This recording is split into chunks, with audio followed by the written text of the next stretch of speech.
Hi வணக்கம். அழகே அழகே சீரியல் தாங்க பார்க்க போறோம். அந்த நியூஸ் வந்து தங்கராஜும், சுரேஷும் அடிச்சது வந்து நியூஸ்ல வந்துரும் பார்த்தீங்களா? அத பார்த்துட்டு வீட்ல எல்லாருமே அதிர்ச்சி ஆயிடுறாங்க.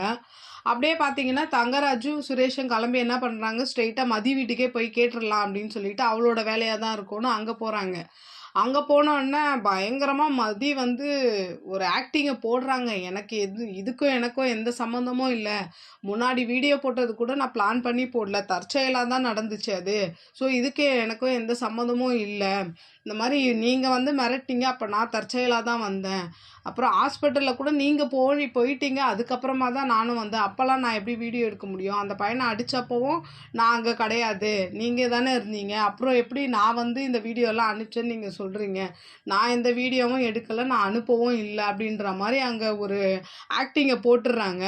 சுரேஷ் ஆனா நம்பவே இல்ல. ஆனா தங்கராஜ் வந்து சரி அப்படின்ற மாரி இது பண்ணிட்டு அங்கருந்து கிளம்பிடுறாங்க. அப்புறம் மதி என்ன பண்றாங்க, உள்ள வந்துட்டு எப்படிலாம் அந்த வீடியோ எப்படிலாம் அவங்களுக்கு கிடைச்சதுன்றத எல்லாத்தையும் நெனச்சு பார்த்துட்டு, "நான் தான்டா பண்ணேன். உங்களால என்ன பண்ண முடியுமோ பண்ணுங்கடா" அப்படின்ற மாதிரி உள்ள போய் வெளியில ஒரு நாடகத்த போட்டு உள்ள சும்மா அப்படியே சவால் விட்டு பேசுறாங்க.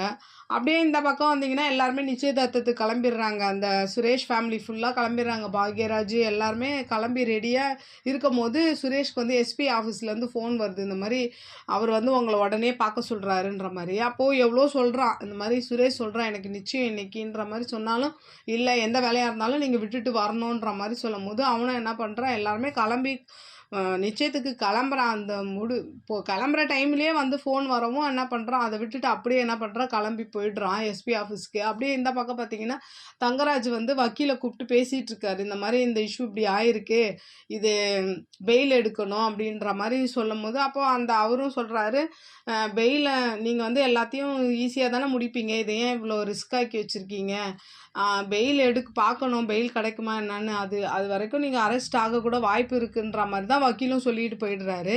அப்படியே இந்த பக்கம் பார்த்தீங்கன்னா, அந்த நிச்சயதார்த்தம் ஆகுற அவங்க வீட்லருந்து அந்த அப்பா வந்து, இந்த மாரி "என்ன நான் கேள்விப்படுறதெல்லாம் கொஞ்சம் சரியில்லன்ற" மாரி தங்கராஜ் கிட்ட கேட்கும்போது, "அதெல்லாம் ஒண்ணும் இல்ல" அப்படின்றாரு.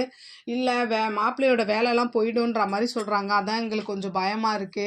இந்த நிச்சயம் நடக்குமா என்ன?" அப்படின்ற மாரி கேட்கும்போது, தங்கராஜ் வந்து, "அதெல்லாம் ஒண்ணும் இல்ல. சிறப்பா நடக்கும். இதுக்காகலாம் வேலைலாம் போகாது" அப்படின்ற மாரி, "நீங்க போய் ஆகுற வேலைய பாருங்கன்ற" மாரி அவங்க அப்பாவ சொல்லி அனுப்பி விட்டுர்றாரு, பொண்ணோட அப்பாவ. அவங்களும் கிளம்பி போயிடுறாங்க. ஆனா, இவன் தங்கராஜ் மட்டும் ரொம்ப கோவமா இருக்கான். என்ன ஆக போதுன்னு தெரியல இனிமேலு. ஒரு வேளை இதனால சுரேஷோட வேலை போயிருமா? இந்த நிச்சயம் நின்றுமா? என்னன்றத என்னோட கமெண்ட் பாக்ஸ்ல உங்களோட கருத்துக்கள சொல்லுங்க. என்னோட சேனல் பிடிச்சிருந்தா லைக் பண்ணுங்க, ஷேர் பண்ணுங்க, கமெண்ட் பண்ணுங்க. என்னோட சேனல சப்ஸ்கிரைப் பண்ணி சப்போர்ட் பண்ணுங்க. நன்றி, வணக்கம், பாய்.